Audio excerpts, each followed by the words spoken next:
Hello students, कैसे हैं आप लोग? आई होप आप लोगों की पढ़ाई बहुत अच्छी चल रही होगी। देखिए सीयूईटी बीएड के लिए जो हम लोग अपनी लास्ट क्लासेस जो हम लोगों ने शुरू की थी, खेल शिक्षा, शिक्षा मूल्य, योग एवं शैक्षिक तकनीक, ये उसका तीसरा क्लास है। ठीक है, तो चलिए आइए शुरू करते हैं, जिसमें कि आज हम एमसीक्यू सॉल्व करेंगे। लास्ट जो टॉपिक हम लोगों ने कंप्लीट किया था। देखिए पहला क्वेश्चन क्या कह रहा है कि यदि एक शिक्षक गद्यात्मक पाठ्यक्रम के निर्माण में संलग्न है तो उसे मुख्य जानकारी रखनी होगी किस चीज की? बताइए। शैक्षिक दर्शन की, समाज एवं उसकी मौलिक मान्यताओं की, मनोवैज्ञानिक सिद्धांत एवं शिक्षण सिद्धांत की, यानी कि ऑप्शन नंबर डी उपर्युक्त सभी। ठीक है, अब देखिए एक पाठ्यक्रम को नियोजित करने के लिए आवश्यक शर्त क्या होगी इनमें से? बताइए। तो आवश्यक शर्त क्या होगी? पाठ्यक्रम निर्मात्री राष्ट्रीय कमेटी का गठन करना, ऑप्शन नंबर सी। फिर देखिए वास्तव में शैक्षिक अधिकारी ऐसा अनुभव करते हैं कि, क्या अनुभव करते हैं शैक्षिक अधिकारी? अनुभव करते हैं कि पाठ्यक्रम का निर्माण प्रक्रिया केवल पाठ्यक्रम निर्माण विशेषज्ञों द्वारा ही किया जाना चाहिए, ऑप्शन नंबर सी। फिर देखिए वर्तमान समय में शब्द सामाजिक अध्ययन को प्रयुक्त किया जाता है, तो जो इसका करेक्ट आंसर होगा ये होगा मानवीय पारस्परिक संबंधों को अधिक दृढ़ करने वाले विषय के संदर्भ के रूप में। फिर देखिए लिखा है विषय वस्तु के संदर्भ में अधिकांश शिक्षा शास्त्रियों का क्या विचार है? तो उनका विचार है कि विषय वस्तु को पाठ्य सामग्री से पृथक करना। फिर देखिए लिखा है आधुनिक शिक्षावेत्ताओं की नजर में छात्रों में पाठ्यक्रम संबंधी अनुभवों का क्रमबद्ध निर्णय किया जाना चाहिए। तो बताइए इसका करेक्ट आंसर क्या हो जाएगा? ऑप्शन नंबर ए, उनकी निरंतर रुचियां ज्ञात करके। देखिए किसी बच्चे को अगर किसी सब्जेक्ट में क्या है, इंटरेस्ट है, तो कहीं ना कहीं वो उसे क्या करेगा, मन लगाकर पढ़ेगा। ठीक है, फिर अगला क्वेश्चन है कि समस्त शैक्षणिक योजना निर्माण का केंद्र बिंदु कौन सा है? तो उसका करेक्ट आंसर हो जाएगा ऑप्शन नंबर सी, प्रमुख उद्देश्यों का निर्धारण करना। फिर देखिए यदि आप निम्नलिखित पदों को शैक्षणिक योजनाओं के पदों के रूप में क्रमबद्ध करें तो अंतिम पद होगा, अंतिम पद कौन सा होगा? ऑप्शन नंबर डी, अधिगम उद्देश्य का निर्धारण, ऑप्शन नंबर डी। फिर देखिए 9th नंबर क्वेश्चन है कि एक यूनिट को सर्वोत्तम तरीके से परिभाषित किया जा सकता है। ऑप्शन नंबर ए, एक ऐसी शिक्षण योजना जिसमें महत्वपूर्ण अधिगम बिंदुओं पर बल प्रदान किया गया है, उसे क्या कहते हैं? यूनिट कहते हैं। क्या कहते हैं? Unit, option number A. फिर देखिए लिखा है दैनिक पाठ योजनाओं के अंतर्गत जो पद आएगा उसे क्या कहेंगे? तो वह होगा शिक्षण उद्देश्य, छात्र प्रक्रियाएं तथा उनका मूल्यांकन, प्राप्त परिणामों का उल्लेख।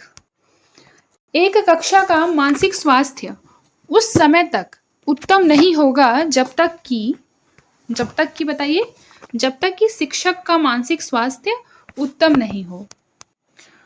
स्टूडेंट काउंसिल का प्रमुख उद्देश्य क्या होता है? बताइए स्टूडेंट काउंसिल का प्रमुख उद्देश्य क्या होता है? ऑप्शन नंबर डी, छात्रों को विद्यालय समस्याओं को निपटाने हेतु सहभागिता प्रदान करना, ऑप्शन नंबर डी।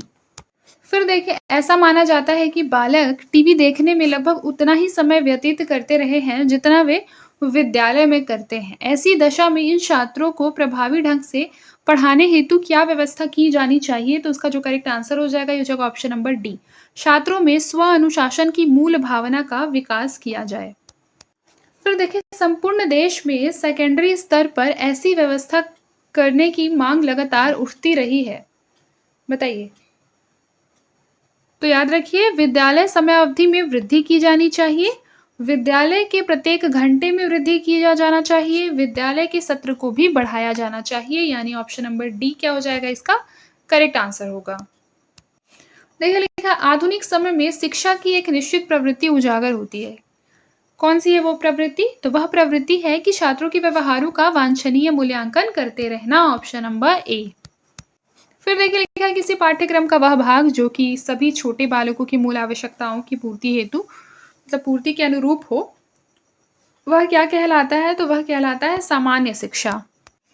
सामान्य शिक्षा के पाठ्यक्रम को प्रायः संचरित किया जाना चाहिए, किसके माध्यम से? तो छात्रों को नागरिकता का प्रशिक्षण प्रदान करके। देखिए पाठ्य सहगामी क्रियाएं होनी चाहिए। पाठ्य सहगामी क्रियाएं किस तरीके से होनी चाहिए? तो कक्षा में एक स्वाभाविक रुचि को जागृत करने वाली, ऑप्शन नंबर ए। फिर देखिए, यदि छात्र को किस घंटे में क्या विषय पढ़ना है, इस निर्णय को आप शिक्षक के रूप में किस पर छोड़ेंगे? बताइए किस पर छोड़ेंगे? तो ऑप्शन नंबर सी, शिक्षक पर। फिर देखिए, निम्नलिखित में से किस पाठ्यक्रम योजना को आधुनिक शिक्षा शास्त्री जूनियर हाई स्कूल के संदर्भ में उपयुक्त मानते हैं? तो उसका जो करेक्ट आंसर हो जाएगा ऑप्शन नंबर सी, इंटीग्रेटेड उपागम। फिर देखिए, लिखा है कोर पाठ्यक्रम के अंतर्गत इनमें से क्या रखा जाता है? तो याद रखिए, कोर पाठ्यक्रम वह पाठ्यक्रम होता है जिसमें सभी छात्रों के लिए समान एवं सर्वसुलभ अनुभवों का आयोजन किया जाता है। फिर देखिए, कार्य अनुभवों को पाठ्यक्रमों में समाहित करने का प्रमुख लक्ष्य क्या है? तो उसका जो करेक्ट आंसर हो जाएगा, ये हो जाएगा ऑप्शन नंबर डी, व्यावसायिक निर्देशन प्रदान करना। फिर देखिए, अनुभव आधारित पाठ्यक्रम। अनुभव आधारित पाठ्यक्रम इनमें से क्या है? तो ऑप्शन नंबर डी, व्यक्तिगत रुचियों के अनुरूप शिक्षक छात्र सहभागिता के आधार पर पाठ्यक्रम का निर्माण करना। देखिए, यहाँ लिखा है एक विद्यालय में एथलेटिक मीट आयोजन करने का प्रमुख उद्देश्य होता है। बताइए इनमें से क्या होता है प्रमुख उद्देश्य? कि छात्रों में विद्यालयी स्पिरिट तथा उत्तम स्वास्थ्य के गुणों का विकास करना। Option number C. फिर अगला क्वेश्चन क्या लिखा है कि यदि हम एक विद्यालय में सहगामी क्रियाओं की गुणवत्ता में वृद्धि करना चाहते हैं तो उनका निर्णय किस प्रकार से किया जाएगा? इसका करेक्ट आंसर हो जाएगा ऑप्शन नंबर डी, छात्रों की आवश्यकताओं को संतुष्टि प्रदान करके। फिर देखिए, यदि आप अपने विद्यालय में पाठ्य सहगामी क्रियाओं का नेतृत्व करते हैं तो इनके आयोजन के औचित्य हेतु जो उत्कृष्ट आवश्यकता आपके मस्तिष्क में होगी वह इनमें से कौन सी है? बताइए इनमें से कौन सी है? ऑप्शन नंबर डी, इससे छात्रों में प्रजातांत्रिक मूल्यों का विकास होगा। देखिए, पाठ्य सहगामी क्रियाओं को विद्यालय में समाविष्ट करने का कारण इनमें से क्या है? तो याद रखिए ऑप्शन नंबर सी, छात्र उनमें रुचि लेते हैं। फिर देखिए, कक्षा के बाहर होने वाली समस्त पाठ्य सहगामी क्रियाओं का चयन इस प्रकार से किया जाना चाहिए ताकि क्या हो? ताकि पाठ्यक्रम को सुधारा जा सके, यानी ऑप्शन नंबर डी। फिर देखिए, लिखा है कि अतिरिक्त क्रियाओं का प्रमुख उद्देश्य क्या है? तो अतिरिक्त क्रियाओं का प्रमुख उद्देश्य क्या है? बताइए कि यह छात्र विकास में सहयोगी हो, इसी कारण ना अतिरिक्त क्रिया कराई जाती है स्कूल्स में। अगला क्वेश्चन देखिए, लिखा है विद्यालयी पाठ्य सहगामी क्रियाओं का प्रमुख उद्देश्य क्या है? तो याद रखिए उनका उद्देश्य है कि छात्रों के पूर्ण समायोजित व्यक्तित्व विकास में हेल्प करना, यानी ऑप्शन नंबर ए। निम्नलिखित बिंदुओं में से कौन सा बिंदु एक नव नियुक्त शिक्षक हेतु मास्टर कुंजी के रूप में कार्य कर सकता है? तो उसका जो करेक्ट आंसर हो जाएगा, ये हो जाएगा ऑप्शन नंबर बी, छात्रों को अनुशासनात्मक के बारे में कम से कम बताया जाए। वर्तमान में अधिकांश विद्यालय प्रशासकों का मत है, क्या मत है उनका? बताइए क्या मत है उनका?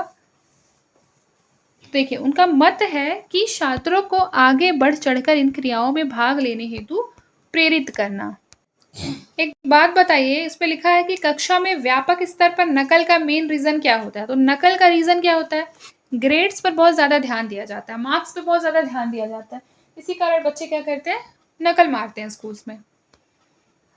फिर देखिए, लिखा है मनोवैज्ञानिकों एवं शिक्षा शास्त्रियों ने पठन गति एवं अवबोध स्तर के मध्य जो सह संबंध ज्ञात किया है वह इनमें से क्या है? ऑप्शन नंबर सी, निम्न किंतु धनात्मक। Option number C. फिर देखिए, लिखा है प्रायः प्राथमिक शिक्षा में एक अवांछनीय प्रवृत्ति जो देखने में मिलती है वह इनमें से क्या है? तो वह है ऑप्शन नंबर सी, कक्षीय आकार में वृद्धि के रूप में। फिर देखिए, यह विश्वास के साथ माना जा सकता है कि किंडरगार्टन स्कूलों का भविष्य क्या होगा? तो याद रखिए, किंडरगार्टन स्कूलों का भविष्य क्या होगा? उत्तरोत्तर संख्या एवं छात्र पंजीकरण दोनों में वृद्धि होगी इसके फलस्वरूप। फिर देखिए, लिखा है एक सर्वमान्य धारणा है कि सेकेंडरी स्कूलों में यह प्रवृत्ति अपनाई जानी चाहिए कि शिक्षण घंटे को क्या करना चाहिए? 1 घंटे के बराबर रखा जाना चाहिए। Option number A. देखिए, फिर अगला क्वेश्चन लिखा हुआ है कि ऐसा प्रायः अनुभव किया जाता है कि पाठ्य सहगामी क्रियाओं में छात्र सहभागिता होनी चाहिए। क्यों होनी चाहिए छात्र सहभागिता? कि किसी भी एक ही छात्र की अधिकतम सहभागिता को रोकने के विचार से अंक सिस्टम बनाया जाए। फिर देखिए, अगला क्वेश्चन है कि विद्यालय प्रशासन में छात्र सहभागिता का होना एक अच्छा कदम माना जाता है, किंतु उसमें प्रधानाचार्य को अपने पास निम्नलिखित अधिकार सुरक्षित रखने चाहिए। इसका विशेष कारण क्या है? समस्त निर्णयों को ठुकराने का। देखिए लिखा है सर्वाधिक जोखिम किसी क्रियात्मक परियोजना में हो सकती है। किस वजह से हो सकती है? यदि क्रियात्मक परियोजना की उपयोगिता समाप्त प्रतीत हो रही हो, तब भी उसको जारी रखने से क्या हो जाएगा? सर्वाधिक जोखिम उत्पन्न हो जाएगा। यानी ऑप्शन नंबर ए इसका करेक्ट आंसर होगा। फिर देखिए लिखा है एक आधुनिक कक्षा में छात्रों से निम्नलिखित अपेक्षा की जाती है। क्या अपेक्षा की जाती है? अपेक्षा की जाती है कि केवल मध्यम स्वर में बातें करने तथा हंसने बोलने का अवसर प्रदान किया जाए। Option number B. फिर देखिए आधुनिक शिक्षा शास्त्रियों की नज़र में अनुशासन क्या है? बताइए आधुनिक शिक्षा शास्त्रियों की नज़र में अनुशासन क्या है? छात्रों में वांछनीय व्यवहार के विकास हेतु कदम। देखिए फिर अगला क्वेश्चन है कि यदि आपको सेकेंडरी स्तर पर पाठ्यक्रम में पारस्परिक विषय फ्यूजन के आधार पर कुछ परिवर्तन के अवसर प्रदान किया जाए तो आप यह कार्य कैसे करेंगे? बताइए। तो 2 या 2 से अधिक विषयों को जोड़कर एक विषय में बदल देंगे। Option number D. फिर देखिए लिखा है सर्वाधिक वैज्ञानिकता के गुण की आवश्यकता किस स्तर के पाठ्यक्रम निर्माण में आवश्यक होती है? तो इसका जो विशेष जो है क्यों है बताइए? क्यों आवश्यक होती है? इसका विशेष रीज़न बताइए। ऑप्शन नंबर ए प्राथमिक स्तर। फिर उसके बाद देखिए लिखा है निम्नलिखित में से कौन सी प्रविधि पाठ्यक्रम निर्माण में सर्वाधिक क्या होती है? प्रभावशाली मानी जाती है। इसका करेक्ट आंसर हो जाएगा ऑप्शन नंबर सी समस्या जांच सूची। फिर देखिए निम्नलिखित में से कौन सा सर्वाधिक महत्वपूर्ण कारक है जो कि हाई स्कूल स्तर पर पाठ्यक्रम के निर्धारण में मदद करता है? तो उसका जो कारण हो जाएगा ये हो जाएगा परंपराएं। देखिए फिर लिखा है कक्षा में क्या पढ़ाया जाए इसका निर्णय छोड़ा जाना चाहिए। ऑप्शन नंबर ए कक्षीय शिक्षक पर। Option number A. फिर देखिए 15 नंबर क्वेश्चन है कि यदि आप एक श्रेष्ठ शिक्षक के रूप में कक्षा में उत्तम मानवीय वातावरण की स्थापना करना चाहते हैं तो आपको जो कार्य किया जाना अभिष्ट है वह कौन सा कार्य है बताइए। ऑप्शन नंबर सी छात्रों के संपूर्ण व्यक्तित्व के निर्माण को प्राथमिकता देना। Option number C. आज के लिए बस इतना ही, मिलते हैं नेक्स्ट क्लास में, तब तक के लिए अपना ख्याल रखें और मन लगाकर पढ़ाई करते रहें।